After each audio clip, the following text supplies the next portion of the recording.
Everyone said he was confident, strong, unbreakable, but the truth was simpler. He was just afraid of being wrong, and that fear cost him everything. Aditya was known for one thing: he was never wrong. At work, in family discussions, with friends, he always had the last word. If someone disagreed, he didn't listen. He corrected, he proved, he dominated. People slowly stopped arguing with him, not because he was right, but because it was exhausting.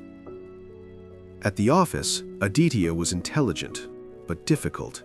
He rejected ideas quickly, dismissed opinions casually. When projects failed, he blamed others. When they succeeded, he took credit silently. Promotions came slowly, not because of lack of skill, but lack of trust. Still, Aditya told himself, they can't handle honesty. At home, it was the same.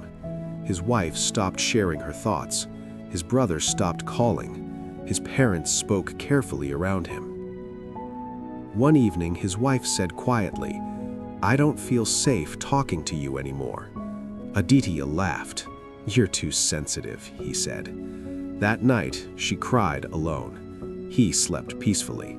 1 year later, Aditya finally got his chance. A leadership role. High responsibility, high pressure. For the first time, he was accountable. The project collapsed.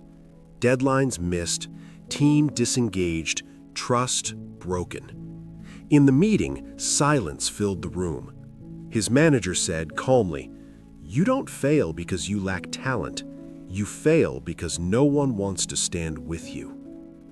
Aditya felt anger rise. Then something worse. Fear. That night, Aditya sat alone in his car. Phone silent. No calls, no messages. For the first time, no one came to his defense. He replayed moments. Interruptions, sarcasm, pride disguised his confidence. He realized something painful. He never wanted truth. He wanted control. Weeks later, Aditya tried to fix things. He apologized, but his words sounded practiced.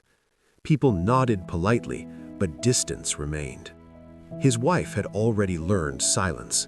His team had already moved on. He discovered the hardest lesson of all. Some bridges don't collapse loudly. They disappear quietly. Aditya understood too late. Ego doesn't scream, it whispers. It tells you, don't listen, don't admit, don't bend.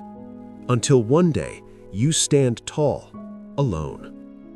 Ego doesn't destroy you suddenly. It destroys your connections first. And when you finally fall, there's no one left to catch you. Strength is not being right. Strength is being able to say, I may be wrong. If this story made you uncomfortable, it means it touched something real.